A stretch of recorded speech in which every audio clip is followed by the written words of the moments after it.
Lanjut ya. Yang ketiga, ini bukan tanpa alasan. Saya buat hal-hal seperti ini tuh bukan tanpa alasan ya. Sistem trading, ya. Ini banyak sekali yang Bapak Ibu harus mengerti. Sebelum saya ke materinya, di gambar ini saya pilihkan, ya. Saya pilihkan apa-apa aja yang memang eh, sebentar.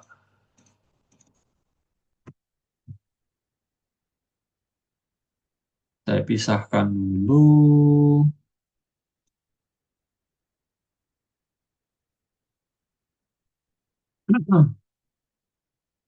Untuk bagian saya menjelaskan di sistem trading ya, ini tuh tidak bisa dilepaskan ya, tidak bisa dilepaskan dan tidak bisa dikendalikan oleh orang lain. Ego ya, ego. Coba kalau misalkan saya ngomongnya kita karena saya pun beberapa kali melakukan kesalahan. Misalkan kita udah melakukan 3 analisa dan itu cuan semua. Egoisnya kita, ya egoisnya kita di pembelian yang keempat itu kita udah merasa jumawa. Oh ini yakin kita naik. Oh ini pasti kita naik. Itu adalah egois dalam menyikapi market. Jadi untuk Bapak Ibu semua yang portofolionya saat ini sedang hijau, ya sedang hijau, dalam 7 kali sampai 10 transaksi ke belakang posisinya hijau seperti yang portofolio saya, Bapak Ibu jangan merasa kita itu paling jago di market. Jangan. Ya, selalu analisa detail, selalu cek data, selalu siapkan dan ikuti sistem trading yang biasa kita lakukan. Jangan sampai jumawa.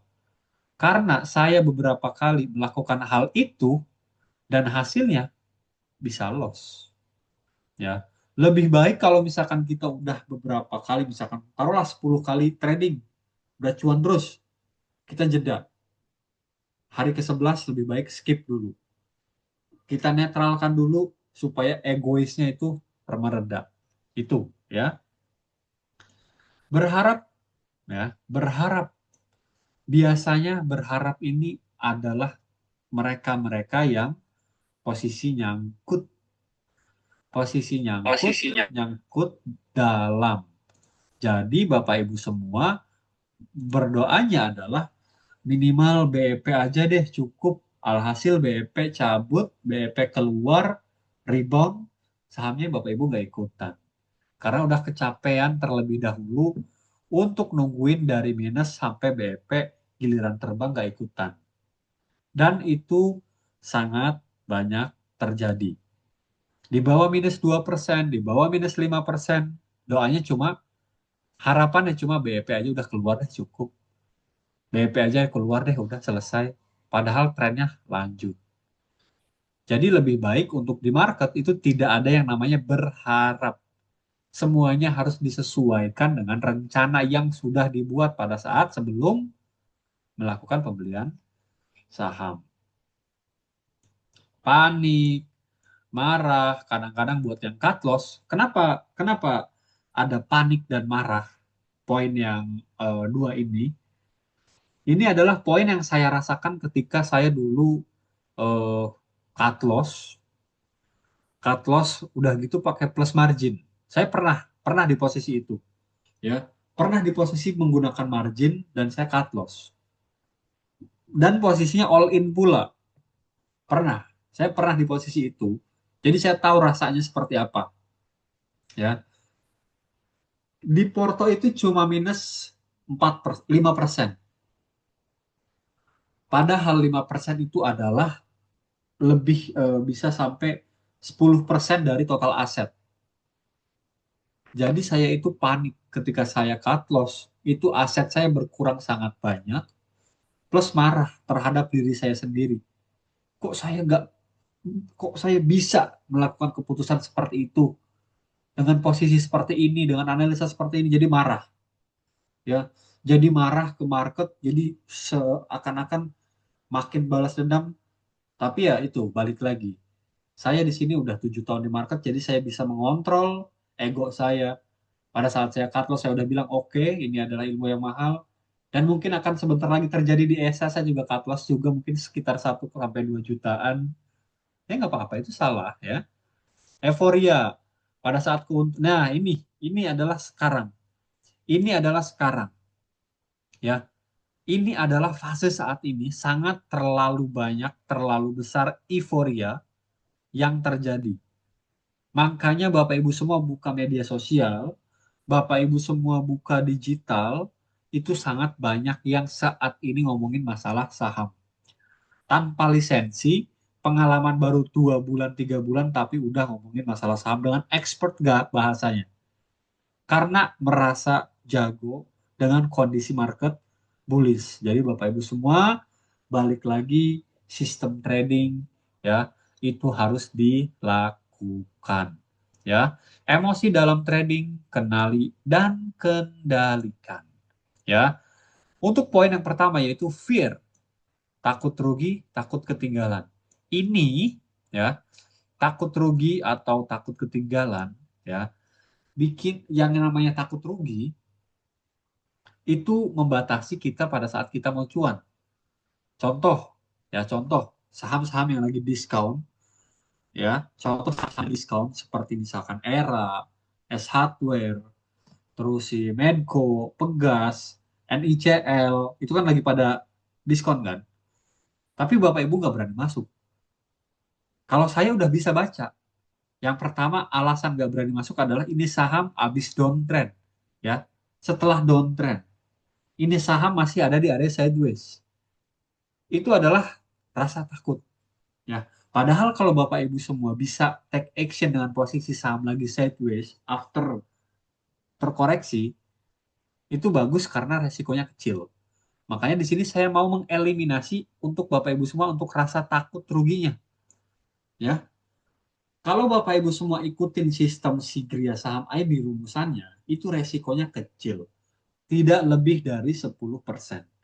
Ya, tidak lebih dari 10%. Makanya untuk signal-signal yang dari Gria, Bapak Ibu wajib analisa ulang, disesuaikan, ya, disesuaikan itu biasa tidak ada saham yang posisi tinggi, ya, seperti itu. Takut ketinggalan atau FOMO. Ini mungkin yang terjadi sama Ibu Ayu tadi saat masuk ke saham DSNG, walaupun posisinya udah tinggi banget, tapi diberanikan untuk masuk. Apakah salah atau tidak? FOMO ini tidak salah kalau FOMO ini tidak salah kalau hanya sekedar memberi makan rasa penasarannya. Ya, tidak salah. Akan salah ketika sebagian besar aset masuk itu menjadi bom bunuh diri buat Bapak Ibu semua. Ya, buru-buru masuk saat harga sudah tinggi, ujung-ujungnya nyangkut. Itu Bapak Ibu coba cek DSNG, film, SR, eh, MTEK, terus SCMA itu posisi udah tinggi. Apakah mereka akan turun pada saat-saat ini sudah tinggi? Tentu tidak tahu. Market itu kita tidak bisa baca secara pasti. Makanya buat Bapak Ibu semua yang membutuhkan memberi makan rasa lapar dari si rasa penasarannya ini, udah beli aja 2 lot, 3 lot, 10 lot cukup cuma buat ngobatin rasa penasarannya. Ya, jadi jangan sampai ada penyesalan kayak, tuh kan, gue bilang juga apa, ini saham bakalan naik. Kenapa gue nggak berani masuk? Jangan sampai. Ya, karena rasa penasaran itu ketika dikasih makan akan menjadi dopamin ya. Akan menjadi rasa kebahagiaan yang tersendiri. Kalau misalkan ternyata rasa penasaran ini salah, oh untung gue masuknya sedikit. Coba kalau gue masuk banyak, habis deh aset gue. Kalau masuknya sedikit, oh ternyata bener masih naik, ya iseng-iseng aja lah. Itu, itu. Jadi rasa penasaran ini bisa dikasih makan. Jangan sampai itu membuat beban terhadap diri kita sendiri. Ya karena psikologi trading itu untuk rasa lapar itu akan sangat menyiksa. Ya akan sangat menyiksa. Gitu ya, lanjut. Greed, serakah atau mau instan kaya. Ya. serakah atau mau instan kaya. Ini biasanya dilakukan untuk teman-teman yang sangat-sangat baru masuk ke market, tidak mengerti risk and reward-nya, tidak bisa analisanya, belum tahu jelas tentang saham itu seperti apa karakternya, bahkan semboyannya aja mungkin nggak tahu. Bahkan kata-kata seperti high risk, high return-nya aja nggak tahu. Jadi untuk yang serakah, itu saya yakin akan sangat salah sekali untuk bisa dilakukan. Ya, ingin untung besar, cepat, dan terus-menerus. Nah, ini semua orang tidak munafik, semuanya pengen. Ya, semua orang tidak munafik, semuanya pengen, ingin untung besar, cepat, dan terus-menerus. Hanya saja investasi yang menawarkan untung besar, cepat, dan terus-menerus adalah 100% hoax, ya, 100% penipuan. Siapapun yang memberikan garansi untuk untung cepat, untung besar, dan terus-menerus itu udah pasti fact. Jadi Bapak Ibu semua, jangan sampai ada mindset investasi di saham adalah jalan untuk cepat cuan, terus-menerus, dan besar. Tidak. Ya, tidak. Yang tepat adalah di saham adalah untuk mengalokasikan aset Bapak Ibu semua supaya bertumbuh, bertahap, dan konsisten. Bukan untung besar, cepat, dan terus-menerus. Ya, tapi belajar gimana caranya uang itu bertumbuh, bertahap. Kalau misalkan kita ngambil acuan, reksadana paling 7%, 8% setahun. Obligasi paling juga sama, sampai maksimal 11% setahun. Deposito berapa sih?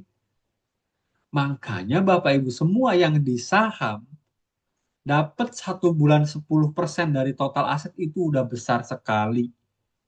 Ya, yang di portonya cuan cuma 5% tapi nggak bersyukur. Ah, cuma 5% doang. Sehari 5% doang nggak bersyukur. Coba perhatikan reksadana atau obligasi atau deposito. Ya, jadi Bapak Ibu semua dibanyakin rasa syukurnya ya. Jangan serakah seperti itu ya. Karena memang acuan itu kita banyak sekali ya. Perbandingan entah itu reksadana, deposito ataupun obligasi di saham itu Bapak Ibu harus paham. Selalu saya bilang batasi ya ketika udah dapat cuan seberapa gitu kan.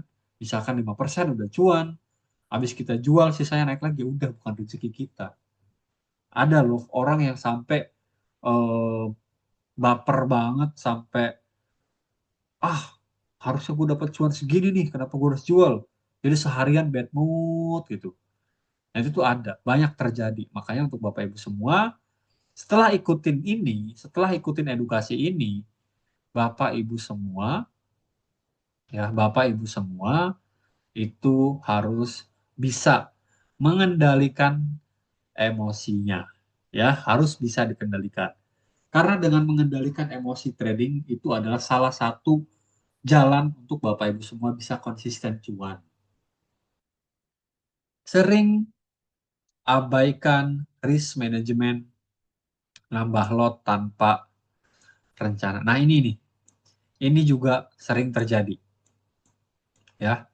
Tadi tuh ada tuh di pertanyaan tuh. Ngomongin masalah, Pak, averaging, cara bagaimana tekniknya dan momen harus keluar dilihatnya bagai dari mana. Ini jawaban akan saya jawab di pertemuan yang akan datang secara teknikal, ya, karena secara psikologi tidak membahas ini, ya. Jadi kita bahasnya per tema, ya, per tema. Jadi harus dibahasnya per tema biar satu arah, satu-satu biar detail, ya. Jadi risk management ini kalau sahamnya gorengan, misalkan ya, kalau karena ini kan poinnya risk management untuk nambah lot besar tanpa rencana. Ya. Kalau sahamnya gorengan, katakan tidak untuk averaging.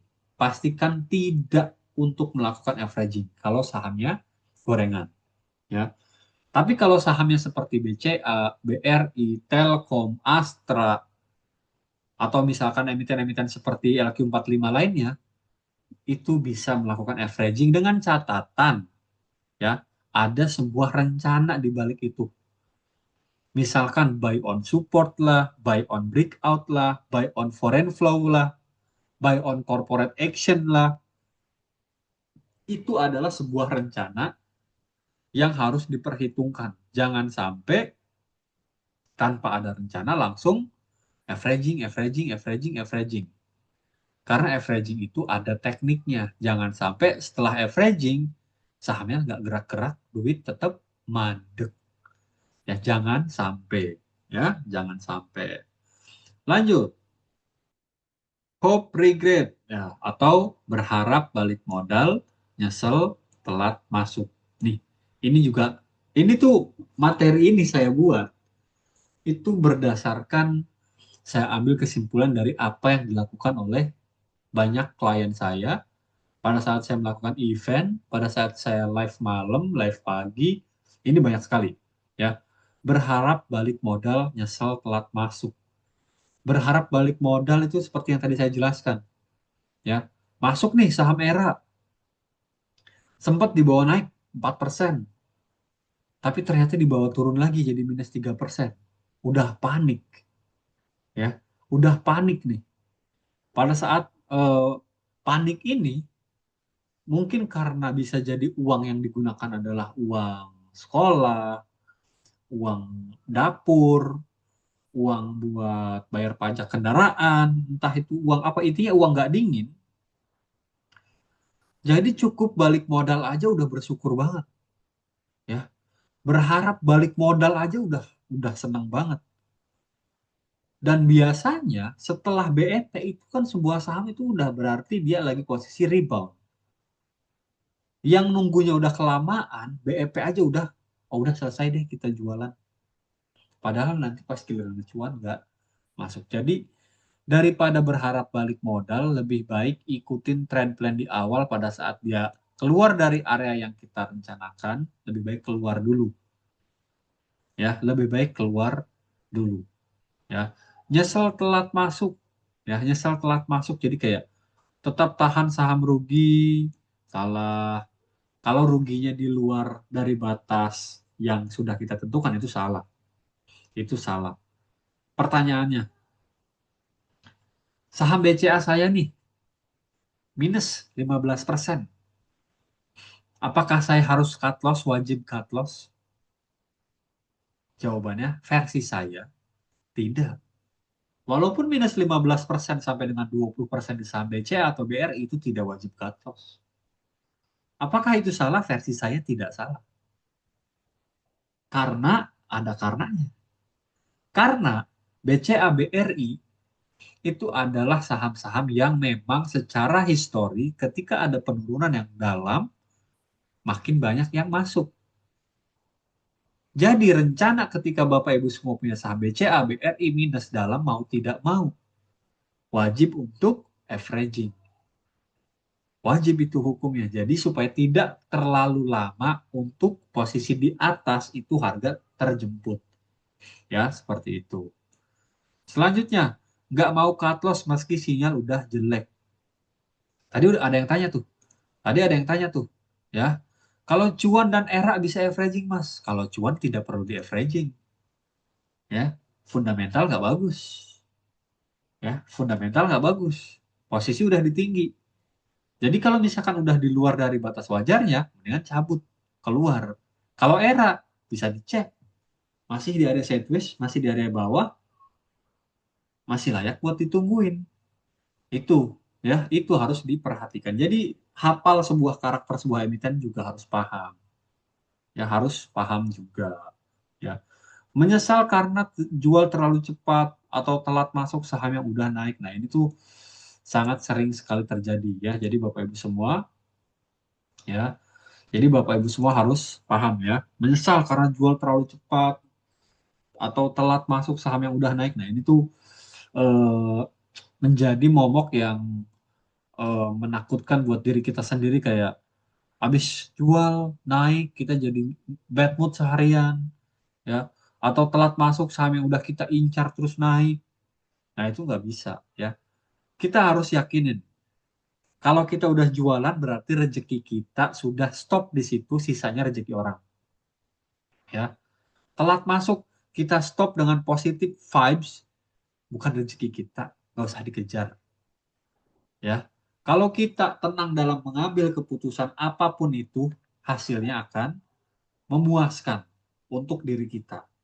Ya, akan memuaskan untuk diri kita. Kalau misalkan kita ambil sebuah keputusan dengan pikiran tenang, ya, begitu. Akhirnya jadi emosional dan ambil keputusan impulsif, membabi buta, ya. Jadi kayak saham udah naik tinggi karena kita nyesel nggak masuk, HK aja lah biar cepet, ya kan? Habis HK turun. Menyesal, menyesal karena jual terlalu cepat, udah taking profit. Ah, gila nih, makin naik makin kencang, masuk lagi. Habis itu turun minus. Nah, itu yang harus dipahami. Ya, setiap poin yang saya buat, setiap materi yang saya buat itu sangat Bapak Ibu harus pahami. Baik kemarin pengenalan pasar modal, sekarang apalagi psikologi trading. Jadi Bapak Ibu harus paham, ya. Di dalam poin emosi dalam trading, kenali dan kendalikan, apakah Bapak Ibu semua ada yang kurang paham atau ada yang mau didiskusikan, monggo open mic. Kan ke materi selanjutnya.